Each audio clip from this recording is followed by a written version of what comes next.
Hi hello ನಮಸ್ಕಾರ ಎಲ್ರಿಗೂ ಕೂಡ ಸ್ವಾಗತ ಸುಸ್ವಾಗತ ಅಂತ ಹೇಳ್ತಾ ಇವತ್ತಿನ ತರಗತಿಯಲ್ಲಿ ಏನ್ ಮಾಡ್ತಾ ಹೋಗೋಣ, ಒಂದಿಷ್ಟು ಭಾರತದ ಸಂವಿಧಾನಕ್ಕೆ ಸಂಬಂಧಪಟ್ಟಿರ್ತಕ್ಕಂಥ ಇಂಪಾರ್ಟೆಂಟ್ ಆಗಿರ್ತಕ್ಕಂಥ ಪ್ರಶ್ನೋತ್ತರಗಳನ್ನ ವಿಶ್ಲೇಷಣೆ ಮಾಡ್ತಾ ಹೋಗೋಣ. ಮೊದಲನೇ ಪ್ರಶ್ನೆ ಈ ರೀತಿಯಾಗಿದೆ: ಭಾರತ ಸಂವಿಧಾನದ ಲಕ್ಷಣಗಳಲ್ಲಿ ಈ ಕೆಳಗಿನಗಳಲ್ಲಿ ಯಾವುದು ಸರಿಯಾಗಿದೆ ಗುರುತಿಸಿ.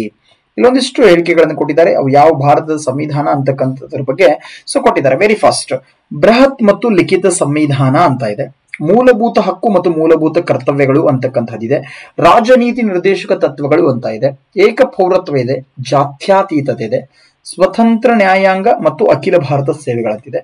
ಎರವಲು ಸಂವಿಧಾನ ಮತ್ತು ಸಾರ್ವತ್ರಿಕ ವಯಸ್ಕ ಮತದಾನ ಅಂತ ಇದೆ. ಅಂದ್ರೆ ಭಾರತ ಸಂವಿಧಾನದ ಲಕ್ಷಣಗಳಂತ ಕೇಳೋಣ. ಏನ್ ಕೇಳೋಣ? ಲಕ್ಷಣಗಳು. ಭಾರತ ಸಂವಿಧಾನದ ಲಕ್ಷಣಗಳು ಅಂದ್ರೆ ಭಾರತದ ಸಂವಿಧಾನ ಏನೇನು ಯಾವ್ಯಾವ ತರಹದ ಲಕ್ಷಣಗಳನ್ನು ಹೊಂದಿದೆ, ಭಾರತದ ಸಂವಿಧಾನ ಏನೆಲ್ಲ ಒಳಗೊಂಡಿದೆ ಅಂತ ಕೇಳೋಣ. ವೆರಿ ಫಸ್ಟ್ ಮೊನ್ನೆದಿದೆ ಬೃಹತ್ ಮತ್ತು ಲಿಖಿತ ಸಂವಿಧಾನ. ಭಾರತದ ಸಂವಿಧಾನ ಬಹಳ ದೊಡ್ಡ ಗಾತ್ರದ ಸಂವಿಧಾನ. ಯಾಕೆ ಬಹಳ ದೊಡ್ಡ ಗಾತ್ರದ ಸಂವಿಧಾನ ಅಂತ ಕರಿತೀವಿ ಅಂದ್ರೆ, ಭಾರತದ ಸಂವಿಧಾನ ಸುಮಾರು ಪ್ರೆಸೆಂಟ್ 25 ಭಾಗಗಳನ್ನು ಹೊಂದಿದೆ. ಭಾರತದ ಸಂವಿಧಾನ ಎಷ್ಟು? 25 ಪಾರ್ಟ್ಸ್ ಇದಾವೆ. ಇದು ಒರಿಜಿನಲ್ ಕಾನ್ಸ್ಟಿಟ್ಯೂಷನ್ ಆಫ್ ಇಂಡಿಯಾದಲ್ಲಿ ಎಷ್ಟಿತ್ತು ಅಂತ ನೋಡೋದಾದ್ರೆ 22 ಪಾರ್ಟ್ಸ್ ಇತ್ತು, 22 ಭಾಗ ಇತ್ತು. ಅದು ಚೇಂಜ್ ಆಗಿದೆ. ಈ ಎಲ್ಲ ಬದಲಾವಣೆ ಆಗ್ಬೇಕಂದ್ರೆ ಇವತ್ತಿಗೂ ಭಾರತದ ಸಂವಿಧಾನವನ್ನ 106 ಬಾರಿ ಏನ್ ಮಾಡಿದ್ವಿ? ತಿದ್ದುಪಡಿ ಮಾಡಿದ್ವಿ ಕಣ್ರು, ತಿದ್ದುಪಡಿ ಮಾಡಿದೀವಿ. ಭಾರತದ ಸಂವಿಧಾನ ತಿದ್ದುಪಡಿ. ಹಾಗಾದ್ರೆ 106ನೇ ಸಂವಿಧಾನಕ್ಕೆ ತಿದ್ದುಪಡಿ ಇತ್ತೀಚೆಗೆ 2023ರಲ್ಲಾಗಿದೆ. ಏನಿದೆ? ಮಹಿಳಾ ಮೀಸಲಾತಿ. ಏನು? ಮಹಿಳಾ ಮೀಸಲಾತಿ ಬಗ್ಗೆ ನೋಡ್ತಾ ಬರ್ತೀವಿ. ಮಹಿಳಾ ಮೀಸಲಾತಿ ಇರತಕ್ಕಂಥದ್ರ ಬಗ್ಗೆ ನೋಡ್ತಾ ಇರ್ತೀವಿ. ಹಾಗಾದ್ರೆ ಭಾರತ ಸಂವಿಧಾನ ಬೃಹತ್ ಸಂವಿಧಾನ. ಅಂದ್ರೆ ಇಲ್ಲಿ 12 ಅನುಸೂಚಿಗಳಂತ ಬರ್ತಾ ಹೋಗ್ತವೆ. 12 ಅನುಸೂಚಿಗಳು ಬರ್ತವೆ. ಏನ್ ಅನುಸೂಚಿ ಮತ್ತು ಭಾಗಕ್ಕೆ ಏನ್ ಡಿಫರೆನ್ಸ್ ಅಂದ್ರೆ, ಅನುಸೂಚಿಯಲ್ಲಿ ಒಂದೊಂದು ಭಾಗ ಅಥವಾ ಒಂದೊಂದು ಆರ್ಟಿಕಲ್ ಒಂದೊಂದು ಸಬ್ಜೆಕ್ಟ್ಸ್ ಗಳನ್ನ ಹೇಳುತ್ತೆ.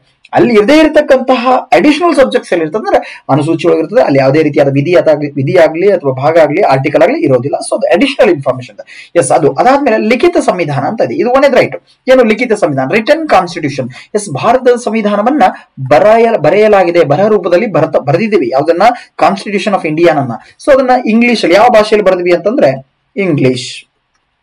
ಭಾರತದ ಸಂವಿಧಾನವನ್ನ ಇಂಗ್ಲಿಷ್ ಭಾಷೆಯೊಳಗೆ ಬರೆದಿರ್ತಕ್ಕಂಥದ್ದು. ಅಂಡ್ ಇಲ್ಲಿ ಒಂದಿಷ್ಟು ಪರ್ಸನ್ಸ್ ಗಳು ಬರ್ತಾ ಹೋಗ್ತಾರೆ, ಭಾರತದ ಸಂವಿಧಾನ ಇಂಗ್ಲಿಷ್ ಭಾಷೆಯಲ್ಲಿ ಬರೆದಿದ್ವಿ ಅಂದ್ರೆ ಅದನ್ನ ಇಂಗ್ಲಿಷ್ ಭಾಷೆ ಒಳಗೆ ಯಾರು ಬರೆದ್ರು? ಅದಾದ್ಮೇಲೆ ಇಂಗ್ಲಿಷ್ ಇಂದ ಹಿಂದಿ ಒಳಗೆ ಟ್ರಾನ್ಸ್ಲೇಟ್ ಆಗುತ್ತೆ. ಬಟ್ ಈ ಸಂವಿಧಾನ ರೆಡಿ ಆಗಿದ್ದು ಇಂಗ್ಲಿಷ್ ಒಳಗೆ, ಅದು ಹಿಂದಿ ಒಳಗೆ ಆಮೇಲೆ ಟ್ರಾನ್ಸ್ಲೇಟ್ ಆಗ್ತದೆ. ಹಾಗಾದ್ರೆ ಇಂಗ್ಲಿಷ್ ಅಲ್ಲಿ ಬರೆದವ್ರು ಯಾರು? ಹಿಂದಿಯಲ್ಲಿ ಬರೆದವ್ರು ಯಾರು? ಅಂಡ್ ಬರೆದಿದ್ದಷ್ಟೇ ಅಲ್ಲದ ಆ ಸಂವಿಧಾನ ಬರೆದ ಮೇಲೆ ಅದಕ್ಕೆ ಅಲಂಕಾರಗಳನ್ನು ಮಾಡಲಾಗಿದೆ. ಭಾರತದ ಸಂವಿಧಾನವನ್ನ ಬರೆದ ಮೇಲೆ ಅದಕ್ಕೆ ಅಲಂಕಾರ ಮಾಡಲಾಗಿದೆ. ಅಲಂಕಾರ ಮಾಡಿದವ್ರು ಯಾರು? Very fast. ಇಂಗ್ಲಿಷ್ ಆಯ್ತು. ಹಿಂದಿ ಇಲ್ಲಿ ಬರೆದವ್ರು ಯಾರು? ಹಿಂದಿ ಅಂದ್ರೆ ವಸಂತ ಕೃಷ್ಣ ವೈದ್ಯ. ವಸಂತ ಕೃಷ್ಣ ವೈದ್ಯ ಅನ್ನೋರು ಬರ್ತಾರೆ. ವೈದ್ಯ ಅಂತ ಬರ್ತಾ ಹೋಗ್ತಾರೆ. ಇವ್ರು ಏನ್ ಮಾಡ್ತಾರೆ? ಈ ಭಾರತದ ಸಂವಿಧಾನವನ್ನ ಇಂಗ್ಲಿಷ್ ಇಂದ ಹಿಂದಿಗೆ ಟ್ರಾನ್ಸ್ಲೇಷನ್ ಮಾಡ್ತಾ ಬರ್ತಾರೆ. ಹಾಗಾದ್ರೆ ಇಂಗ್ಲಿಷ್ ಅಲ್ಲಿ ಬರೆದವ್ರು ಯಾರು? ಇಂಗ್ಲಿಷ್ ಅಲ್ಲಿ ಪ್ರೇಮ್ ಬಿಹಾರಿ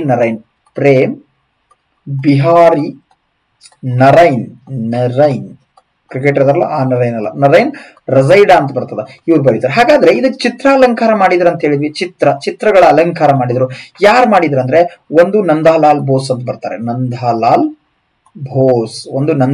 ಬೋಸ್ ಅಂತ ಬರ್ತಾರೆ. ಇನ್ನೊಬ್ರು ಬೋಹರ್ ರಾಮ್ ಮನೋಹರ್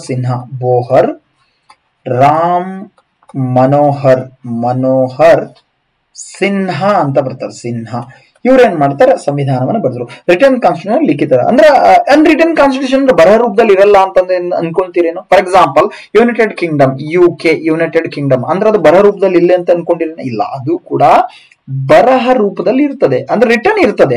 ಆದ್ರೆ ನಮ್ಮ ಸಂವಿಧಾನಕ್ಕೂ ಅದಕ್ಕೂ ಹೋಲಿಕೆ ಮಾಡಿದಾಗ ನಮ್ದಲ್ಲಿ ಹಿಂಗ್ ಬರೆದಿದ್ದಾರೆ, ಹಿಂಗೆ ಮಾಡ್ಬೇಕು, ದಿಸ್ ಇಸ್ ಕಾನ್ಸ್ಟಿಟ್ಯೂಷನ್, ಹಿಂಗೆ ಇರಬೇಕು. ಬಟ್ ಅಲ್ಲಿಲ್ಲ, ಸಂಪ್ರದಾಯ ಪ್ರಕಾರ ಇರ್ತದೆ. ಹೀಗಿದೆ, ಅದನ್ನ ಚೇಂಜ್ ಮಾಡಬಹುದು. ಅನ್ರಿಟರ್ನ್ ಅಂದ್ರೆ ಇದು ಹಿಂಗ್ ಇದ್ದದನ್ನೇ ಫಾಲೋ ಮಾಡ್ಬೇಕು ಅನ್ನೋದು ಇರಲ್ಲ. ಸೊ ಅದು ಫಾರ್ ಎಕ್ಸಾಂಪಲ್ UK ಕಾನ್ಸ್ಟಿಟ್ಯೂಷನ್ ಅನ್ರಿಟರ್ನ್ ಅಂತ. ನೆಕ್ಸ್ಟ್ ಫಂಡಮೆಂಟಲ್ ರೈಟ್ಸ್ ಅಂತ ಬರ್ತಾವೆ. ಇಲ್ಲಿ ಮೂಲಭೂತ ಹಕ್ಕು ಮತ್ತು ಮೂಲಭೂತ ಕರ್ತವ್ಯಗಳು. ಹೌದು, ಭಾರತದ ಸಂವಿಧಾನದ 3ನೆಯ ಭಾಗದಲ್ಲಿ ಫಂಡಮೆಂಟಲ್ ರೈಟ್ಸ್ ಗಳ ಬಗ್ಗೆ ಮಾತಾಡ್ತೀವಿ. ಒಟ್ಟು 7 ಫಂಡಮೆಂಟಲ್ ರೈಟ್ಸ್ ಗಳು ಒರಿಜಿನಲ್ ಕಾನ್ಸ್ಟಿಟ್ಯೂಷನ್ ಆಫ್ ಇಂಡಿಯಾದಲ್ಲಿ ಇತ್ತು. ಪ್ರೆಸೆಂಟ್ಲಿ ರೈಟ್ ಟು ಪ್ರಾಪರ್ಟಿ ಅಥವಾ ಆಸ್ತಿ ಹಕ್ಕಂತಿತ್ತಲ್ಲ, ಅದನ್ನ ರದ್ದು ಮಾಡಿದೀವಿ. ಪ್ರೆಸೆಂಟ್ಲಿ 7 ಬದಲಿ 6 ಹಕ್ಕುಗಳಿದ್ದಾವೆ. 6 ಯಾವಂದ್ರೆ, ಒಂದು ರೈಟ್ ಟು ಇಕ್ವಾಲಿಟಿ, ಸ್ವಾತಂತ್ರ್ಯದ ಹಕ್ಕು ಅಂತ ಬರ್ತದೆ. ಅದಾದ್ಮೇಲೆ ಫ್ರೀಡಮ್ ಆಫ್ ಸ್ಪೀಚ್ ಬರ್ತದೆ, ಅಂದ್ರೆ ಮಾತನಾಡುವ ಹಕ್ಕು. ಸ್ವಾತಂತ್ರ್ಯದ ಹಕ್ಕುಗಳಂತ ಬರ್ತಾ ಹೋಗ್ತವೆ. ಅಲ್ಲಿ ಮಾತನಾಡುವ ಹಕ್ಕುಗಳ ಕುರಿತಾಗಿ ಬರ್ತೇವೆ. ಸ್ವಾತಂತ್ರ್ಯದ ಹಕ್ಕು ಅಂತ ಕರಿತೀವಿ. 3ನೇದು ಬರ್ತಾ ಹೋಗ್ತದೆ ಶೋಷಣೆಯ ವಿರುದ್ಧದ ಹಕ್ಕು, ರೈಟ್ ಟು ಅಗೇನ್ಸ್ಟ್ ಎಕ್ಸ್ಪ್ಲಾಯಿಟೇಷನ್ ಅಂತ ಬರ್ತದೆ. ಅದಾದ್ಮೇಲೆ 4ನೇ ಹಕ್ಕು ಬರ್ತದೆ ರೈಟ್ ಟು ರಿಲಿಜನ್, ಅಂದ್ರೆ ಧಾರ್ಮಿಕ ಹಕ್ಕು ಅಂತ ಬರ್ತಾ ಹೋಗ್ತದೆ. ಅದಾದ್ಮೇಲೆ 5ನೇದು ಬರ್ತದೆ. 5ನೇದು ಶೈಕ್ಷಣಿಕ ಮತ್ತು ಸಾಂಸ್ಕೃತಿಕ ಮತ್ತು ಶೈಕ್ಷಣಿಕ ಹಕ್ಕು. Right to cultural and educational ಅಂತ ಬರ್ತದೆ. ಅದಾದ್ಮೇಲೆ 6ನೇ ಹಕ್ಕು ಬರ್ತಾ ಹೋಗ್ತದೆ, ಸಂವಿಧಾನಬದ್ಧ ಪರಿಹಾರದ ಹಕ್ಕು, ಕಾನ್ಸ್ಟಿಟ್ಯೂಷನಲ್ ರೆಮಿಡೀಸ್ ಈ ರೀತಿ ಬರ್ತದೆ, ಅದು ಕೂಡ ಇದೆ. ಅದಾದ್ಮೇಲೆ ರಾಜ್ಯ ನೀತಿ ನಿರ್ದೇಶಕ ತತ್ವಗಳಂತ ಬರ್ತವೆ, ಅಂದ್ರೆ DPSP directive principle of state ಅಂತ ಬರ್ತವೆ. ಇವುಗಳನ್ನ ನಾವು ಐರ್ಲೆಂಡ್ ಎನ್ನುವಂತಹ ದೇಶದಿಂದ ತೆಗೆದುಕೊಂಡಿದ್ದೇವೆ. ಎಲ್ಲಿಂದ? ಐರ್ಲೆಂಡ್ ಎನ್ನುವಂತಹ ದೇಶ ಇದೆ, ಅಲ್ಲಿಂದ ನಾವು ತೆಗೆದುಕೊಂಡಿದ್ದೇವೆ. ಇದು ಬಹಳ ಇಂಪಾರ್ಟೆಂಟ್. ಯಾರಿಗೆ ಹೇಳ್ತಾವಂದ್ರೆ ಇದು ಭಾರತ ದೇಶದ ಸಂವಿಧಾನದಲ್ಲಿ ಪ್ರಮುಖವಾಗಿ ಯಾರಿಗೆ ಅಂತ ನೋಡೋದಾದ್ರೆ ಸರ್ಕಾರಗಳಿಗೆ ಗೈಡ್ ಮಾಡ್ತದೆ, ಮಾರ್ಗದರ್ಶನ ಮಾಡ್ತವೆ. ಅದು ಇದೆ. ಏಕಪೌರತ್ವ, ಹೌದು, ಭಾರತದಲ್ಲಿ ಸಿಂಗಲ್ ಸಿಟಿಸನ್ಶಿಪ್ ಇದೆ. For example United state of America ತಗೊಂಡ್ರೆ ಅಲ್ಲಿ ದ್ವಿಪೌರತ್ವ ಇದೆ. ದ್ವಿಪೌರತ್ವ, 2 ಪೌರತ್ವಗಳಿದಾವೆ. ಆದ್ರೆ ಭಾರತದಲ್ಲಿ ಹಂಗಿಲ್ಲ, ಒಂದೇ ಪೌರತ್ವ. ಇಂಡಿಯಾಗೂ ಒಂದೇ, ಕರ್ನಾಟಕಕ್ಕೂ ಒಂದೇ ಇದೆ, ಅದನ್ನು ಇದೆ. ಅದನ್ನ ಎಲ್ಲಿಂದ ತಗೊಂಡಿದ್ವಿ ಅಂದ್ರೆ ಎಲ್ಲಿಂದ? USA ಅಲ್ಲ, UK ಇಂದ ತಗೊಂಡಿವಿ. ಅಲ್ಲಿ 2 ಇದೆ, ನಮ್ಮಲ್ಲಿ ಒಂದಿದೆ. ಜಾತ್ಯತೀತ ಇದೆ, ಹೌದು. ಭಾರತದ ಸಂವಿಧಾನದ ಪೀಠಿಕೆಯಲ್ಲಿ ಜಾತ್ಯತೀತ ಅನ್ನುವ ಪದ ಇದೆ. ಸೆಕ್ಯುಲರ್ ಅಂತ ಕರಿತೀವಿ, ಸೆಕ್ಯುಲರ್. ಆ ಪದವನ್ನ 1976ರಲ್ಲಿ ಒಂದು ತಿದ್ದುಪಡಿಯನ್ನ ಮಾಡಿದ್ರು. ಯಾವುದು? 42ನೇ ತಿದ್ದುಪಡಿ ಮುಖಾಂತರ ಸೇರ್ಪಡೆ ಮಾಡ್ತೀವಿ, ಅದು ಇದೆ. ಅದಾದ್ಮೇಲೆ ಸ್ವತಂತ್ರ ನ್ಯಾಯಾಂಗ, ಹೌದ್ರಿ. ಭಾರತ ದೇಶದಲ್ಲಿ ಸ್ವತಂತ್ರ ನ್ಯಾಯಾಂಗ ಅನ್ನೋದು ಯುನೈಟೆಡ್ ಸ್ಟೇಟ್ ಆಫ್ ಅಮೆರಿಕಾದಿಂದ ನಾವು ತೆಗೆದುಕೊಂಡಿದ್ವಿ. ಏನಂದ್ರೆ ಇಂಡಿಪೆಂಡೆಂಟ್ ಜುಡಿಷರಿ ನಮ್ದು, ಅಂದ್ರೆ ಸುಪ್ರೀಂ ಕೋರ್ಟ್ ಇದೆ, ಹೈಕೋರ್ಟ್ ಇದೆ, ಇವೆಲ್ಲ ಸ್ವತಂತ್ರವಾಗಿ ಕೆಲಸ ಮಾಡ್ತವೆ, ಅದು ಇದೆ. ಅಖಿಲ ಭಾರತ ಸೇವೆಗಳು, ಹೌದು, ಅಖಿಲ ಭಾರತಗಳ ಸೇವೆಗಳು ಆಲ್ ಇಂಡಿಯಾ ಸರ್ವಿಸಸ್ ಅಂತ ಬರ್ತಾ ಹೋಗ್ತವೆ. ಅಂದ್ರೆ ಅಖಿಲ ಭಾರತ ಸೇವೆಗಳು ಅಂದ್ರೆ IAS ಅಂತ ಬರ್ತದೆ, IAS ಬರ್ತದೆ, IAS ಅಂತ ಬರ್ತದೆ, IPS ಅಂತ ಬರ್ತದೆ. ಇವೆಲ್ಲವುಗಳನ್ನ ನಾವು ಭಾರತದ ಸಂವಿಧಾನದಲ್ಲಿ ಇಟ್ಕೊಂಡಿದ್ವಿ. ಅದಾದ್ಮೇಲೆ ಬರ್ತದೆ ಏನು? ಎರವಲು ಸಂವಿಧಾನ. ಎಸ್, ಭಾರತದ ಸಂವಿಧಾನ ಬಹುತೇಕ ಎರವಲು ಸಂವಿಧಾನ. ಬೇರೆ ಬೇರೆ ದೇಶಗಳಿಂದ ನಾವು ಹಲವಾರು ಸಬ್ಜೆಕ್ಟ್ಸ್ ಗಳನ್ನ ತೆಗೆದುಕೊಂಡು ಬಂದಿದ್ದೀವಿ. ಅದಾದ್ಮೇಲೆ ಸಾರ್ವತ್ರಿಕ ವಯಸ್ಕ ಮತದಾನ, ಹೌದು, ನಮ್ಮ ದೇಶ ಸಾರ್ವತ್ರಿಕ. ಅಂದ್ರೆ 18 ವರ್ಷ ಮೇಲ್ಪಟ್ಟವರು ಏನ್ ಮಾಡ್ತಾರೆ? ವೋಟ್ ಮಾಡ್ತಾರೆ, ಅದು ಹೌದು. ಹಾಗಾದ್ರೆ ಯಾವ್ದು ಸರಿ ಅಂದ್ರೆ ಇದಕ್ಕೆ 3ನೇದು ಸರಿ. ನೋಡ್ರಿ, ಒಂದೇ ಪ್ರಶ್ನೆಯಲ್ಲಿ ಇಡೀ ಸಂವಿಧಾನದ ಲಕ್ಷಣಗಳು ಕವರ್ ಆಗ್ಬಹುದು. ಸೊ ಇದು ಮೇಲಿನ ಎಲ್ಲವೂ ಅಲ್ಲ, ಈ 1 2 3 4 5 6 ಎಸ್ ಎಲ್ಲವೂ ಕೂಡ ಸರಿ. ನೆಕ್ಸ್ಟ್, ಸಂಸದೀಯ ಸರ್ಕಾರ ಎಂದರೇನು? ಪಾರ್ಲಿಮೆಂಟರಿ ಗವರ್ನಮೆಂಟ್ ಎಂದರೇನು? ಎಸ್, ವೆರಿ ಫಸ್ಟ್ ಇದನ್ನು, ಕೇಂದ್ರ ಮತ್ತು ರಾಜ್ಯಗಳ ನಡುವೆ ಯಾವುದೇ ರೀತಿಯಾದ ಸಂಬಂಧವೇ ಇಲ್ಲ. ನೆಕ್ಸ್ಟ್, ಕೇಂದ್ರ ಮಾತ್ರ ಅತಿ ಹೆಚ್ಚು ಅಧಿಕಾರಗಳನ್ನ ನೀಡಿರುವುದು. ನೆಕ್ಸ್ಟ್, ಥರ್ಡ್, ಕಡ್ಡಾಯವಾಗಿ ಕೇಂದ್ರದಿಂದಲೇ ರಾಜ್ಯ ಸರ್ಕಾರ ಸೇವೆ ಮಾಡಬೇಕಾಗುತ್ತೆ. 4ನೇದಿದೆ, ಕೇಂದ್ರ ಮತ್ತು ರಾಜ್ಯ ಸರ್ಕಾರಗಳಿಗೆ ಅವಕಾಶ ಕೊಟ್ಟಿರುವುದು ಕಾರ್ಯಾಂಗ ಶಾಸಕಾಂಗಕ್ಕೆ ಹೊಣೆಯಾಗಿರುವುದು. ಎಸ್, ಪಾರ್ಲಿಮೆಂಟರಿ ಗವರ್ನಮೆಂಟ್ ಅಂತಿದೆ. ನಮ್ಮ ದೇಶದ ಸಂವಿಧಾನ ಒಕ್ಕೂಟ ಮಾದರಿ ಸರ್ಕಾರ ಅಂತ ಕರಿತೀವಿ, ಏಕಾತ್ಮಕ ಸರ್ಕಾರ ಅಂತ ಕರಿತಾ ಬರ್ತೀವಿ. ಟೈಮ್ಸ್ ಒಕ್ಕೂಟ ಮಾದರಿಯಲ್ಲಿ ಈ ಸಂಸದೀಯ ಸರ್ಕಾರ ತೆಗೆದು ನಾವು ಏಕಾತ್ಮಕ ಆಡಳಿತ ಮಾಡ್ತೀವಿ. ಫಾರ್ ಎಕ್ಸಾಂಪಲ್ ನ್ಯಾಷನಲ್ ಎಮರ್ಜೆನ್ಸಿ ಅಂತ ಬರ್ತದ, ಅಲ್ಲಿ ನಾವು ಏಕಾತ್ಮಕ ಸರ್ಕಾರ ಅಂದ್ರೆ ಒಕ್ಕೂಟ ಸರ್ಕಾರವನ್ನ ಒಂದೇ ಆಡಳಿತ ಮಾಡ್ತೀವಿ. ಅಲ್ಲಿ ಕೇಂದ್ರ ಸರ್ಕಾರ ಸುಪೀರಿಯರ್ ಕೊಡ್ತೀವಿ. ಬಟ್ ಒಂದೇದಿದೆ ನೋಡ್ರಿ, ಕೇಂದ್ರ ರಾಜ್ಯಗಳ ನಡುವೆ ಯಾವುದೇ ಸಂಬಂಧ ಇಲ್ಲ ಅಂತ ಇಲ್ಲ, ಇದೆ. ಕೇಂದ್ರ ರಾಜ್ಯ ಸಂಬಂಧ ಇದೆ. ಸಿದ್ದರಾಮಯ್ಯ ಮತ್ತು ಮೋದಿ ಇದ್ದಾರೆ, ಇಬ್ಬರಿಗೂ ಸಂಬಂಧ ಇದೆ. ಅದಾದ್ಮೇಲೆ ಸೆಕೆಂಡ್ ಒನ್, ಕೇಂದ್ರ ಮಾತ್ರ ಅತಿ ಹೆಚ್ಚು ಅಧಿಕಾರ, ಹೌದು. ಆದ್ರೆ ಕೇಂದ್ರ ಮಾತ್ರ ಅಲ್ಲ, ಇಲ್ಲಿ ಪ್ರಬಲ ಕೇಂದ್ರ ಸರ್ಕಾರ ಅಂತ ನೋಡ್ತೀವಿ ನಾವು. ಕೇಂದ್ರವನ್ನ ಬಹಳ ಪ್ರಬಲವಾದಂತಹ ಸರ್ಕಾರ ಅಂತ ನೋಡ್ತೀವಿ. ಕೇಂದ್ರ ಸರ್ಕಾರಕ್ಕೆ ಮನ್ನಣೆ ಕೊಡ್ತೀವಿ, ಕೇಂದ್ರ ಬಹಳ ಪ್ರಬಲವಾಗಿದೆ ಅಂತ ಕರಿತೀವಿ. ಆದ್ರೆ ಎಲ್ಲಾ ಟೈಮಲ್ಲ, ಕೆಲವು ಸಂದರ್ಭಗಳಲ್ಲಿ ಕೇಂದ್ರ ಪ್ರಬಲ ಆಗಿರ್ತದೆ. ಆದ್ರೆ ಇಲ್ಲಿ 2ಕ್ಕೂ ಅಧಿಕಾರ ಹಂಚಿಕೆ. ಹಾಗೆ 4ನೇ ಉತ್ತರ ಸರಿಯಾದ ಉತ್ತರ ಆಗಿರ್ತದೆ. 4ನೇ ಹೇಳಿಕೆ ಸರಿ. ಕೇಂದ್ರ ಮತ್ತು ರಾಜ್ಯಗಳ ನಡುವೆ ಅವಕಾಶ ಮಾಡಿಕೊಟ್ಟಿದೆ, ಕಾರ್ಯಾಂಗ ಶಾಸಕಾಂಗಕ್ಕೆ ಹೊಣೆ. ಈ ಸಂಸದೀಯ ಮಾದರಿಯ ಸರ್ಕಾರ ಅಂದ್ರೆ ಒಂದು, ಈಗ ನಮ್ಮ ಸರ್ಕಾರ ಹೆಂಗ್ ವರ್ಕ್ ಮಾಡ್ತದೆ ಅಂದ್ರೆ, ಇದೊಂದು ಗವರ್ನಮೆಂಟ್, ಇದೊಂದು ದೇಶ ಇಂಡಿಯಾ, ಹೌದಲ್ಲ. ನಮ್ಮ ದೇಶ ಹೆಂಗ್ ವರ್ಕ್ ಮಾಡ್ತದ ಅಂದ್ರೆ, ಇಲ್ಲಿ 3 ಅಂಗಗಳನ್ನ ಪ್ರಮುಖವಾಗಿ ಡಿವೈಡ್ ಮಾಡ್ತೀವಿ. ಒಂದು ಶಾಸಕಾಂಗ ಅಂತ ಬರ್ತದೆ, ಲೆಜಿಸ್ಲೇಚರ್ ಅಂತ ಕರಿತೀವಿ. ಎರಡನೇದು ಬರ್ತದೆ ಕಾರ್ಯಾಂಗ ಅಂತ ಬರ್ತದ, ಇದಕ್ಕೆ ಎಕ್ಸಿಕ್ಯೂಟಿವ್ ಅಂತ ಕರಿತೀವಿ. ಮೂರನೇದು ಬರ್ತದ ನ್ಯಾಯಾಂಗ ಅಂತ ಬರ್ತದ, ನ್ಯಾಯಾಂಗ. ಜುಡಿಷಿಯಲ್ ಸಿಸ್ಟಮ್ ಅಂತ ಕರೀತೀವಿ, ಜುಡಿಷಿಯಲ್ ಸಿಸ್ಟಮ್. ಇಲ್ಲಿ ಶಾಸಕಾಂಗದಾಗ ಯಾರ್ಯಾರು ಬರ್ತಾರಂತ ನೋಡುದಾದ್ರ, ಇಲ್ಲಿ ಒಂದು ಲೋಕಸಭೆ ಬರ್ತದ, ಇನ್ನೊಂದು ರಾಜ್ಯಸಭೆ ಬರ್ತದ. ಇವು ಏನ್ ಮಾಡ್ತಾವಂದ್ರ ಈ ದೇಶಕ್ಕೆ ಬೇಕಾಗಿರುವಂತಹ ಶಾಸನಗಳನ್ನ ಮಾಡ್ತಾವ. ಶಾಸನ ಆಕ್ಟ್ ಗಳನ್ನ ಮಾಡ್ತವೆ. ಅವುಗಳನ್ನ ಶಾಸನಗಳನ್ನ ರಚನೆ ಮಾಡೋದು ಕೆಲಸ. ಬಟ್ ರಚನೆ ಮಾಡಿದ್ದನ್ನ ಕಾರ್ಯಾಂಗ ಏನ್ ಮಾಡ್ತಾ, ಕಾರ್ಯರೂಪಕ್ಕೆ, ಹೆಸರೊಳಗೈತಿ ಕಾರ್ಯಾಂಗ, ಕಾರ್ಯರೂಪಕ್ಕೆ ತರ್ತದ. ಯಾರು ಬರ್ತಾರಪ್ಪ? ಒಂದು ರಾಷ್ಟ್ರಪತಿ ಬರ್ತಾ ಹೋಗ್ತಾರೆ, ಉಪರಾಷ್ಟ್ರಪತಿ ಬರ್ತಾರೆ, ಉಪರಾಷ್ಟ್ರಪತಿ ಅಂತಕ್ಕಂಥವ್ರು ಬರ್ತಾ ಹೋಗ್ತಾರೆ. ಅದಾದ್ಮೇಲೆ ಪ್ರೈಮ್ ಮಿನಿಸ್ಟರ್ ಆಫ್ ಇಂಡಿಯಾ ಬರ್ತಾರೆ. ಅವ್ರ ಜೊತೆಗೆ ಕೌನ್ಸಿಲ್ ಆಫ್ ಮಿನಿಸ್ಟರ್ ಅಂತ ಬರ್ತಾ ಹೋಗ್ತಾರೆ. ಅಟಾರ್ನಿ ಜನರಲ್ ಅಂತ ಬರ್ತಾ ಹೋಗ್ತಾರೆ. ಅಟಾರ್ನಿ ಜನರಲ್ ಅಂತಕ್ಕಂಥವ್ರು ಬರ್ತಾ ಹೋಗ್ತಾರೆ. ಸೊ ಇವು ಎರಡು ಹೆಂಗಿರ್ತಾವ ಅಂದ್ರೆ ನೋಡ್ರಿ, ಇಲ್ಲಿ ಇದು ಶಾಸನಗಳನ್ನ ಮಾಡ್ತದೆ. ಯಾವುದು ಶಾಸಕಾಂಗ ಶಾಸನಗಳನ್ನ ಮಾಡ್ತದ. ಆದ್ರ ಅವುಗಳನ್ನ ಜಾರಿಗೆ ತರುವುದು ಯಾವ್ದು ಹೇಳ್ರಿ ನೋಡೋಣ? ಕಾರ್ಯಾಂಗ. ಇದು ಶಾಸನಗಳನ್ನ ಮಾಡುತ್ತು, ಇದು ಜಾರಿಗೆ ತಂತು. ಅಂದ್ರೆ ಒಂದಕ್ಕೊಂದು ಏನೈತಿ ಇಲ್ಲಿ ಜವಾಬ್ದಾರಿ ಐತಿ. ಸೊ ಇಲ್ಲಿ ಏನೈತಿ ನೋಡ್ರಿ, ಕಾರ್ಯಾಂಗ ಶಾಸಕಾಂಗಕ್ಕೆ ಹೊಣೆ ಆಗಿರುತ್ತೆ. ಎಸ್, ಒಂದಕ್ಕೊಂದು ಜವಾಬ್ದಾರಿ. ಆದ್ರೆ ಇವು ಎರಡನ್ನು ಡಿಫೆಂಡ್ ಮಾಡಲ್ಲ, ಇಬ್ಬರಿಗೂ ದೂರ ಇರ್ತದೆ. ಯಾವ್ದು ನ್ಯಾಯಾಂಗ ಅದು ಇಂಡಿಪೆಂಡೆಂಟ್ ಆಗಿರ್ತದೆ. ಇಲ್ಲಿ ನ್ಯಾಯಾಂಗದಾಗ ಸುಪ್ರೀಂ ಕೋರ್ಟ್ ಬರ್ತದೆ, ಅದ್ರ ಕೆಳಗೆ ಹೈಕೋರ್ಟ್ ಅಂತ ಬರ್ತಾ ಹೋಗ್ತದೆ. ಹೈಕೋರ್ಟ್ ಅಂತ ಬರ್ತಾ ಹೋಗ್ತದೆ. ಇದ್ರ ಮೇಲೆ ಮತ್ತೆ ಬರ್ತಾವ ಅಧೀನ ನ್ಯಾಯಾಲಯಗಳು, ಜಿಲ್ಲಾ ನ್ಯಾಯಾಲಯಗಳು, ಅದ್ರ ಕೆಳಗೆ ಬರ್ತಾ ಹೋಗ್ತವೆ. ಸೊ ಇಲ್ಲಿ ಪ್ರಮುಖವಾಗಿ ಇವೆರಡು ದೂರ ಇರೋದು, ಶಾಸಕಾಂಗ ಮತ್ತು ಕಾರ್ಯಾಂಗದಿಂದ ದೂರ ಇರೋದೇ ನ್ಯಾಯಾಂಗ.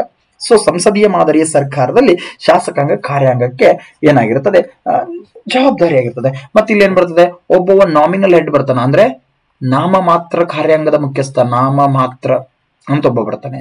ಇನ್ನೊಬ್ನು ನೈಜ ಕಾರ್ಯಾಂಗದ ಮುಖ್ಯಸ್ಥ ಅಂದ್ರೆ, ನೈಜ ಕಾರ್ಯಾಂಗದ ಮುಖ್ಯಸ್ಥ ಅಂದ್ರೆ ಪ್ರಧಾನ ಮಂತ್ರಿ ಇರ್ತಾನೆ. ಇನ್ನು ನಾಮ ಮಾತ್ರ ಕಾರ್ಯಾಂಗದ ಮುಖ್ಯಸ್ಥ ಅಂದ್ರೆ ಪ್ರೆಸಿಡೆಂಟ್ ಬರ್ತಾ ಹೋಗ್ತಾನೆ. ಈ ರೀತಿಯಾಗಿ ನಾವ್ ಇಲ್ಲಿ ಏನ್ ಮಾಡ್ತೀವಿ, ವಿಂಗಡಣೆಯನ್ನು ಮಾಡ್ತೀವಿ. ನೆಕ್ಸ್ಟ್ ಕ್ವಶನ್, ನ್ಯಾಯಿಕ ವಿಮರ್ಶೆ, ಜುಡಿಷಿಯಲ್ ರಿವ್ಯೂ ಅಂತಂದ್ರೆ ಏನು? ಜುಡಿಷಿಯಲ್ ರಿವ್ಯೂ ಅಂದ್ರೆ ಏನು? ಎಸ್, ಫಸ್ಟ್ ಒನ್ ಇದೆ ನೋಡ್ತಾ ಬನ್ರಿ. ಒಂದನೇ ಹೇಳಿಕೆ ಇದೆ, ಏನಪ್ಪಾ ಅಂದ್ರೆ ನ್ಯಾಯಾಂಗವನ್ನು ಪ್ರಶ್ನೆ ಮಾಡುವ ಅಧಿಕಾರ ರಾಷ್ಟ್ರಪತಿಗಳಿಗೆ ಮಾತ್ರ ಇದೆ. ನೋವೇ ಚಾನ್ಸ್ ಇಲ್ಲ, ಬರೀ ನ್ಯಾಯಾಂಗ ಪ್ರಶ್ನೆ ಮಾಡಕ್ಕಾಗಲ್ಲ. ನ್ಯಾಯಾಂಗವನ್ನು ಪ್ರಶ್ನೆ ಮಾಡದೇ ಇರೋದಕ್ಕೆ ನ್ಯಾಯಾಂಗ ವಿಮರ್ಶೆ ಅಂತೀವ, ಅಥವಾ ನ್ಯಾಯಾಂಗವು ಶಾಸಕಾಂಗ ಮತ್ತು ಕಾರ್ಯಾಂಗದ ಅಧಿಕಾರ ಕಾರ್ಯಬದ್ಧತೆಯನ್ನು ವಿಮರ್ಶಿಸುವ ಅಧಿಕಾರ ಅಂತೀವ, ಅಥವಾ ಹೈಕೋರ್ಟ್ ಸುಪ್ರೀಂ ಕೋರ್ಟ್ ಅನ್ನು ವಿಮರ್ಶಿಸುವುದನ್ನು. ಇದಕ್ಕೆ ಯಾವ್ದು ರೈಟ್ ಆನ್ಸರ್ ಅಂದ್ರೆ ಮೂರನೇ ಹೇಳಿಕೆ ಸರಿ. ನ್ಯಾಯಾಂಗ ವಿಮರ್ಶೆ, ಜುಡಿಷಿಯಲ್ ರಿವ್ಯೂ. ನೋಡ್ರಿ, ನ್ಯಾಯಾಂಗವು ಶಾಸಕಾಂಗ ಏನ್ ಮಾಡುತ್ತ, ಶಾಸಕಾಂಗ ಲೆಜಿಸ್ಲೇಚರ್ ಅದೇನ್ ಮಾಡುತ್ತ, ಲಾಗಳನ್ನು ಮಾಡುತ್ತದೆ. ಕಾರ್ಯಾಂಗ, ಈ ಕಾರ್ಯಾಂಗ ಅಂದ್ರ ಎಕ್ಸಿಕ್ಯೂಟಿವ್ ಅಂತ ಕರಿತೀವಿ, ಅದು ಏನ್ ಮಾಡುತ್ತ, ಲಾಗಳನ್ನ ಆಕ್ಟ್ಗಳನ್ನಾಗಿ ಜಾರಿಗೆ ಮಾಡ್ತದ. ಇದರ ಕಾರ್ಯಬದ್ಧತೆಯನ್ನ ವಿಮರ್ಶಿಸುವುದು. ಈ ಶಾಸಕಾಂಗ ಮತ್ತು ಕಾರ್ಯಾಂಗ, ಲೆಜಿಸ್ಲೇಚರ್ ಅಂಡ್ ಎಕ್ಸಿಕ್ಯೂಟಿವ್, ಇವು ಮಾಡ್ತಕ್ಕಂಥ ಕಾನೂನುಗಳೇನಾದ್ರೂ ಸರಿಯಾಗಿರದಿದ್ದರೆ, ಅವುಗಳು ಶಾಸನಗಳು ಸರಿಯಾಗಿರದೇ ಇದ್ರೆ, ಸಂವಿಧಾನ ಬಾಹಿರವಾಗಿದ್ರೆ, ಈಗ ಇನ್ನೊಂದಿದೆ, ಅವರಪ್ಪ ದೊಡ್ಡಪ್ಪ, ಅವನ ಹೆಸರು ಏನಂದ್ರೆ ಸುಪ್ರೀಂ ಕೋರ್ಟ್ ಮತ್ತು ಹೈಕೋರ್ಟ್. ಇವರಿಬ್ಬರಿಗೂ ಕೂಡ ನ್ಯಾಯಾಂಗ ವಿಮರ್ಶೆ ಮಾಡತಕ್ಕಂತ ಅಧಿಕಾರ ಇದೆ, ಜುಡಿಷಿಯಲ್ ರಿವ್ಯೂ. ಇವೆರಡೂ ಕೂಡ ಸರಿಯಾದ ಕಾರ್ಯಬದ್ಧತೆಯನ್ನ ಮಾಡದೇ ಇದ್ರೆ, ಕೆಲಸ ಮಾಡಿದ್ರೆ ಅದನ್ನ ಕ್ವಶನ್ ಮಾಡುತ್ತಾ. ಯಾರಿಗೆ ಐತಿದು? ಓನ್ಲಿ ಸುಪ್ರೀಂ ಕೋರ್ಟಿಗೆ ಐತಿ ಮತ್ತು ಹೈಕೋರ್ಟಿಗೆ ಐತಿ. ಸುಪ್ರೀಂ ಕೋರ್ಟ್ ಭಾರತದ ಅತ್ಯುನ್ನತ ನ್ಯಾಯಾಲಯ, ಅಂದ್ರೆ ಸಂವಿಧಾನವನ್ನ ಸಂರಕ್ಷಿಸೋದು, ಸಂವಿಧಾನವನ್ನ ಅರ್ಥೈಸುವುದು. ಸೇಮ್ ಅದೇ ಅಧಿಕಾರ ಇದಕ್ಕೂ ಇದೆ. ಅದರ ಅಂತಿಮ ಅಂತಂದ್ರೆ ಸುಪ್ರೀಂ ಕೋರ್ಟಿಗೆ ಅಂತ ಕರಿತೀವಿ, ಅದಕ್ಕೆ ಜುಡಿಷಿಯಲ್ ರಿವ್ಯೂ ಅಂತಕ್ಕಂಥ ಕರಿತೀವಿ. ನೆಕ್ಸ್ಟ್, ಪ್ರಜಾಪ್ರಭುತ್ವದ ಅರ್ಥವನ್ನು ಈ ರೀತಿಯಾಗಿ ವಿವರಿಸಬಹುದು. ಡೆಮೋಕ್ರಸಿ ಅಂದ್ರೆ ಏನು? ನಾವು ಫಸ್ಟ್ ಪ್ರಿಯಾಂಬಲ್ ನೋಡ್ತೀವಿ. We the people of India having solemnly resolve to the constitute India sovereign socialist secular democratic and republic. Democratic ಅಂತ ಪದ ಬಂತಲ್ಲ, SPTK ಒಳಗಿದೆ. ಸೊ ಏನ್ ಹಂಗಂದ್ರೆ ಡೆಮೋಕ್ರಾಟಿಕ್ ಅಥವಾ ಪ್ರಜಾಪ್ರಭುತ್ವ ಅಂದ್ರೆ ಏನು ನೋಡಿ, ಪ್ರಜೆಗಳಿಗಿರುವ ಫಂಡಮೆಂಟಲ್ ರೈಟ್ಸ್, ಮೂಲಭೂತ ಹಕ್ಕುಗಳ, ಅಥವಾ ಪ್ರಜೆಗಳಿಗಿರುವ ಆಯ್ಕೆಗಳ, ಅಥವಾ ವಯಸ್ಕ ಮತದಾನದ ಮೂಲಕ ಜನಪ್ರತಿನಿಧಿಗಳನ್ನ ಆಯ್ಕೆ ಮಾಡದ, ಅಥವಾ ಚುನಾವಣೆ ಮೂಲಕ ರಾಜ್ಯದ ಆಡಳಿತವನ್ನು ನಡೆಸೋದ. ಯಾವ್ದು ರೈಟ್ ಆನ್ಸರ್ ಅಂದ್ರೆ, right answer is third one. ಅಂದ್ರೆ ಯೂನಿವರ್ಸಲ್ ಅಡಲ್ಟ್ ಫ್ರಾಂಚೈಸ್ ಅಂತ ಕರಿತೀವಿ. ಯೂನಿವರ್ಸಲ್ ಅಡಲ್ಟ್ ಫ್ರಾಂಚೈಸ್ ಅಂದ್ರೆ ಸಾರ್ವತ್ರಿಕ ವಯಸ್ಕ ಮತದಾನದ ಮುಖಾಂತರವಾಗಿ ನಾವು ವೋಟ್ ಮಾಡಿ ನಮ್ಮ ನಾಯಕರನ್ನ, ನಮ್ಮ ಜನಪ್ರತಿನಿಧಿಗಳನ್ನ ನಾವೇ ಆಯ್ಕೆ ಮಾಡೋ ಪದ್ಧತಿ ಆಗಿದೆ. ಈ ಪದ್ಧತಿ ಇಲ್ಲಿ ವೋಟ್ ಮಾಡೋರು ಯಾರಂದ್ರೆ ಪ್ರಜೆಗಳು. ಯಾರು ಬೇರೆ ದೇಶದವ್ರು ಇರ್ತಾರನ, ನಮ್ಮ ದೇಶದ ಪ್ರಜೆಗಳ. ಯಾರು ಇರ್ತಾರ, 18 ವರ್ಷ ಏಜ್ ಆಗಿರ್ಬೇಕು. ಇದು ಏನಿತ್ತು ಮೊದಲ 21 ಇತ್ತು ಸರ್. ಏನಿತ್ತು ಕಂಡ್ರಂದ್ರೆ 21 ಇತ್ತು. 21 ಇದನ್ನ 18 ಮಾಡಿದ್ರು. 18 ಮಾಡ್ಬೇಕಾದ್ರೆ ಹಂಗೆ ಮನಂಗ್ಲೆ ಮೋದಿ ಬಂದೆ ಇವತ್ತು ಚೇಂಜ್ ಅಂದ್ರೆ ಆಗಂಗಿಲ್ಲ. ಬಿಕಾಸ್ ಅದಕ್ಕೆ ಅದರದ್ದೇ ಆದಂತ ಒಂದು ಸಿಸ್ಟಮ್ ಇದೆ. ಸಿಸ್ಟಮ್ ಏನಂದ್ರೆ ಅಮೆಂಡ್ಮೆಂಟ್ ಅಂತ ಬರ್ತಾ ಹೋಗ್ತದೆ. ಅಮೆಂಡ್ಮೆಂಟ್ ಅಥವಾ ತಿದ್ದುಪಡಿಗಳಂತ ಬರ್ತಾವೆ. ಈಗ ನೋಡ್ರಿ, ಭಾರತದ ಸಂವಿಧಾನಕ್ಕೆ ಮೊದಲನೇ ತಿದ್ದುಪಡಿಯಾಗಿದ್ದು 1951 ಇತ್ತೀಚೆಗೆ 106ನೇ ತಿದ್ದುಪಡಿಯಾಗಿದ್ದು 2023 ಸೊ ಇಷ್ಟೆಲ್ಲಾ ತಿದ್ದುಪಡಿಗಳಾಗ್ಯ. ಹಾಗಾದ್ರೆ ಈ ಏಜ್ ಅನ್ನ ಹೆಚ್ಚು ಕಡಿಮೆ ಮಾಡಿರುವಂತ ತಿದ್ದುಪಡಿ ಯಾವುದಂತ ನೋಡುದಾದ್ರೆ 61st ಅಮೆಂಡ್ಮೆಂಟ್ 61st ಅಮೆಂಡ್ಮೆಂಟ್ ಮುಖಾಂತರವಾಗಿ ಭಾರತದ ಸಂವಿಧಾನಕ್ಕೆ ತಿದ್ದುಪಡಿಯನ್ನ ತಂದು 21 ವರ್ಷ ಮತದಾನದಲ್ಲಿ ಭಾಗವಹಿಸೋ ಇರ್ತಕ್ಕಂಥ ಏಜ್ ಅನ್ನ 18ಕ್ಕೆ ಇಳಿಕೆ ಮಾಡಿದೆ. ಎಷ್ಟು 18ಕ್ಕೆ ಇಳಿಕೆ ಮಾಡಿದ್ವಿ. ಹಾಗಾದ್ರೆ ಭಾರತದಲ್ಲಿ ಓಟ್ ಹಾಕೋದಕ್ಕೆ ಬೇಕಾಗಿರೋದು 18 ವಯಸ್ಸು. ಹಾಗಾದ್ರೆ ಗ್ರಾಮ ಪಂಚಾಯತಿ, ತಾಲೂಕ್ ಪಂಚಾಯತಿ, ಜಿಲ್ಲಾ ಪಂಚಾಯತಿ, ಲೋಕಲ್ ಗವರ್ಮೆಂಟ್ ಎಲೆಕ್ಷನ್ ಎಲ್ಲ ಬೇಕಾಗಿರೋದು 21 ಏಜು. ವಿಧಾನಸಭೆ MLA ಆಗ್ಬೇಕಂತ ಬೇಕಾಗಿರೋದು 25. ಸೇಮ್ ಲೋಕಸಭೆಯ MP ಆಗ್ಬೇಕಂದ್ರೆ ಬೇಕಾಗಿರೋದು 25. ರಾಜ್ಯಸಭೆ ಅಥವಾ ವಿಧಾನ ಪರಿಷತ್ನ MLC ಆಗ್ಬೇಕಾಗಿರೋದು 30 ವಯಸ್ಸು. ಹಾಗಾದ್ರೆ ಭಾರತ ದೇಶದ ರಾಷ್ಟ್ರಪತಿ ಆಗ್ಬೇಕಾಗಿರಕ್ಕೆ ಬೇಕಾಗಿರೋದು 35 ವಯಸ್ಸು. ರಾಜ್ಯಪಾಲ ಆಗಕ್ ಬೇಕಾಗಿರೋದು 35 ವಯಸ್ಸು. ಇವು ಮಿನಿಮಮ್ ಇಷ್ಟು ಆಗಿರಕ ಬೇಕು. ಇನ್ನು ಉಳಿದಿರ್ತಕ್ಕಂಥ ಕೆಲವೊಂದಿಷ್ಟು ಇಂಡಿಪೆಂಡೆಂಟ್ ಬಾಡಿಗಳದಾವ, ಅವಕ್ಕೆ ಅದರದೇ ಆದ ರಿಟೈರ್ ಏಜ್ ಇದೆ, ಇಲ್ಲಿ ತನಕ ಆಗಂಗಿಲ್ಲ. For example supreme court 6 or 65 ಅಂತ ಬರ್ತದ. 6 or 65 ಇಷ್ಟು ಇದನ್ನ ದಾಟಂಗಿಲ್ಲ ಕಣ್ರ. 65 maximum age. 6 year. For example ಅವ 55 ವಯಸ್ಸಿದ್ದಾಗ ಸುಪ್ರೀಂ ಕೋರ್ಟಿಗೆ ಜಡ್ಜ್ ಆದ ಅಂದ್ರೆ ಮ್ಯಾಕ್ಸಿಮಮ್ 6 ವರ್ಷ ಇರ್ತದ. ಈ ಮುಖ್ಯ ನ್ಯಾಯಾಧೀಶ ಆಗ್ಬೇಕಂದ್ರೆ 6 ವರ್ಷ. ಎಷ್ಟು 55 ಅಂದ್ರೆ 61ಕ್ಕೆ ಮುಗಿತಾ ಒಂದು 65 ಇಲ್ಲ, ಯಾವ್ದು ಫಸ್ಟ್ ಬರ್ತದ. ಈ ರೀತಿ ಭಾರತ ದೇಶದ ಸಂವಿಧಾನದೊಳಗ ಒಂದಿಷ್ಟು ಏಜ್ ಗಳನ್ನ ನಾವೇನ್ ಮಾಡ್ತೀವಿ, ಕ್ರೈಟೇರಿಯಾಗಳನ್ನ ಮಾಡ್ತೀವಿ. ಎಸ್, ನೆಕ್ಸ್ಟ್ ಸಂಯುಕ್ತ ಪದ್ಧತಿ ಎಂಬುದರ ಅರ್ಥ ಇಲ್ಲೇನ್ ಸಿಂಪಲ್. ಕೇಂದ್ರ ಮತ್ತು ರಾಜ್ಯಗಳ ಸಹಕಾರಾತ್ಮಕ ಆಡಳಿತ, ಕೇಂದ್ರ ಹಾಗೂ ರಾಜ್ಯ ಸರ್ಕಾರಗಳ ನಡುವೆ ಸಂವಿಧಾನಾತ್ಮಕ ಅಧಿಕಾರ ವಿಭಜನೆ, ಸ್ಥಳೀಯ ಸರ್ಕಾರ ಮತ್ತು ಕೇಂದ್ರ ಸರ್ಕಾರಗಳ ನಡುವಿನ ಅಧಿಕಾರ, ಮೇಲ್ನ ಯಾವುದೂ ಅಲ್ಲ. ಸಂಯುಕ್ತ ಪದ್ಧತಿ ನೋಡ್ರಿ, ಕೇಂದ್ರ ಎರಡನೇದಿದೆ, ಕೇಂದ್ರ ಹಾಗೂ ರಾಜ್ಯ ಸರ್ಕಾರಗಳ ನಡುವೆ ಸಂವಿಧಾನಾತ್ಮಕ ಅಧಿಕಾರ. ಹೌದು ಏನಂದ್ರ ಭಾರತದ ಸಂವಿಧಾನ ಒಟ್ಟು 12 ಅನುಸೂಚಿಗಳನ್ನ ಹೊಂದಿದೆ. 12 ಅನುಸೂಚಿ ಶೆಡ್ಯೂಲ್ಡ್ಗಳಂತ ಹೇಳಿದೆ. ಸೊ 12 ಶೆಡ್ಯೂಲ್ ನಲ್ಲಿ 7th ಶೆಡ್ಯೂಲ್ ಬರ್ತದ. 7th ಕೇಂದ್ರ ಮತ್ತು ರಾಜ್ಯಗಳ ನಡುವೆ ಇರತಕ್ಕಂತಹ ಸಂಬಂಧದ ಬಗ್ಗೆ ಹೇಳ್ತದ. ಅಂದ್ರೆ ಅಧಿಕಾರ ವಿಭಜನೆ. ಅಂದ್ರ ಇಲ್ಲಿ ಏನಾಗುತ್ತಂದ್ರ ಒಂದು ಕೇಂದ್ರ ಪಟ್ಟಿ ಅಂತ ಬರ್ತದ. ಏನು ಕೇಂದ್ರ ಪಟ್ಟಿ? ಇಲ್ಲಿ ಸುಮಾರು ಒಂದು 100 ಸಬ್ಜೆಕ್ಟ್ಸ್ ಅದಾವ. ಏನು 100 ಸಬ್ಜೆಕ್ಟ್ಸ್ ಗಳದಾವ. ಇಲ್ಲಿ ಕೇಂದ್ರ ಪಟ್ಟಿಯಲ್ಲಿ ಇರತಕ್ಕಂಥದ್ದನ್ನ ಯಾರು ಕೆಲಸ ಮಾಡ್ತಾರ ಅಂದ್ರ ಕೇಂದ್ರ ಸರ್ಕಾರನ ಮಾಡುತ್ತೆ. ಯಾರು? ಕೇಂದ್ರ ಸರ್ಕಾರನ ಮಾಡುತ್ತ. ನೆಕ್ಸ್ಟ್ ಮತ್ತೊಂದದ ಇಲ್ಲಿ ರಾಜ್ಯ ಪಟ್ಟಿ. ಯಾವುದು? ರಾಜ್ಯ ಪಟ್ಟಿ ಅಂತ ಇದೆ. ಈ ರಾಜ್ಯ ಪಟ್ಟಿಯಲ್ಲಿ ಒಟ್ಟು 61 ವಿಷಯಗಳದಾವ ಪ್ರೆಸೆಂಟ್. ಆ 61 ವಿಷಯಗಳಿಗೆ ಸಂಬಂಧಪಟ್ಟಂತೆ ರಾಜ್ಯ ಸರ್ಕಾರಗಳ ಕೆಲಸವನ್ನು ಮಾಡ್ತವೆ. ಇದು ಅಧಿಕಾರ ವಿಭಜನೆ. ಅದಾದ್ಮೇಲೆ ಮತ್ತೊಂದು ಬರ್ತಾ ಹೋಗ್ತದೆ ಸಮವರ್ತಿ. ಯಾವುದು? ಸಮವರ್ತಿ ಪಟ್ಟಿ ಅಂತ ಬರ್ತದೆ. ಕಾನ್ಕರೆಂಟ್ ಲಿಸ್ಟ್ ಅಂತ ಬರ್ತದೆ. ಈ ಕಾನ್ಕರೆಂಟ್ ಲಿಸ್ಟ್ ಅಲ್ಲಿ 52 ಸಬ್ಜೆಕ್ಟ್ ಅದಾವ. ಇದಕ್ಕ ಕೇಂದ್ರ ಸರ್ಕಾರನು ಕೆಲಸ ಮಾಡ್ತದ, ಅದರ ಜೊತೆಗೆ ರಾಜ್ಯ ಸರ್ಕಾರನು ಕೆಲಸ ಮಾಡ್ತಾರ. ಅಂದ್ರ ಇಲ್ಲಿ ಮೋದಿನೂ ಇರ್ತಾನ, ಪ್ಲಸ್ ಸಿದ್ದರಾಮಣ್ಣನೂ ಇರ್ತಾನ. ಇಬ್ರು ಸೇರಿ ಕೆಲಸ ಮಾಡ್ತಕ್ಕಂಥದ್ದು ಎಲ್ಲಂದ್ರ ಈ ಒಂದು ಕೇಂದ್ರ ರಾಜ್ಯಗಳ ನಡುವೆ ಸಂಬಂಧ ಇರ್ತದೆ. ಅದಕ್ಕೆ ನಾವೇನಂತೀವಿ? ಸಂಯುಕ್ತ ಮಾದರಿಯ ಸರ್ಕಾರ. ಇಬ್ರು ಸೇರಿ ಕೆಲಸ ಮಾಡ್ತಾರೆ. ನೆಕ್ಸ್ಟ್ ಮೂಲಭೂತ ಕರ್ತವ್ಯಗಳ ಕುರಿತು ಈ ಕೆಳಗಿನ ಹೇಳಿಕೆಗಳಲ್ಲಿ ಸರಿಯಾದದ್ದು ಯಾವುದಂತಂದ್ರೆ ಫಂಡಮೆಂಟಲ್ ಡ್ಯೂಟಿ. ಇದು ಒರಿಜಿನಲ್ ಕಾನ್ಸ್ಟಿಟ್ಯೂಷನ್ ಇಲ್ಲಿ ನೋಡ್ತಾ ಬನ್ರಿ. ಸ್ವಾತಂತ್ರ್ಯದ ಚಳುವಳಿಯ ಉದಾತ್ತ ಆದರ್ಶಗಳನ್ನ ಪಾಲಿಸಬೇಕು. ಹೌದ್ರಿ, ಪಾಲಿಸಲೇಬೇಕು. ಭಾರತದ ಸಾರ್ವಭೌಮತೆ, ಏಕತೆ, ಸಮಗ್ರತೆಯನ್ನು ಎತ್ತಿ ಹಿಡಿಬಹುದು. ಹೌದ್ರಿ, ಹಿಡಿಲೇಬೇಕು. ನೆಕ್ಸ್ಟ್ ಸಂವಿಧಾನ, ರಾಷ್ಟ್ರಧ್ವಜ ಮತ್ತು ರಾಷ್ಟ್ರಗೀತೆಗೆ ಗೌರವಿಸಲೇಬೇಕು. ಜನರ ಧಾರ್ಮಿಕ ನಂಬಿಕೆಗಳಿಗೆ ಮಹತ್ವವನ್ನ ನೀಡಬೇಕು. ಇಲ್ಲ, ಧಾರ್ಮಿಕ ನಂಬಿಕೆಗಳಿಗೆ ಈ ರೀತಿ ಐತನ ಅಂತ ಕೇಳ್ಯಾರ. ನೋಡೋಣ.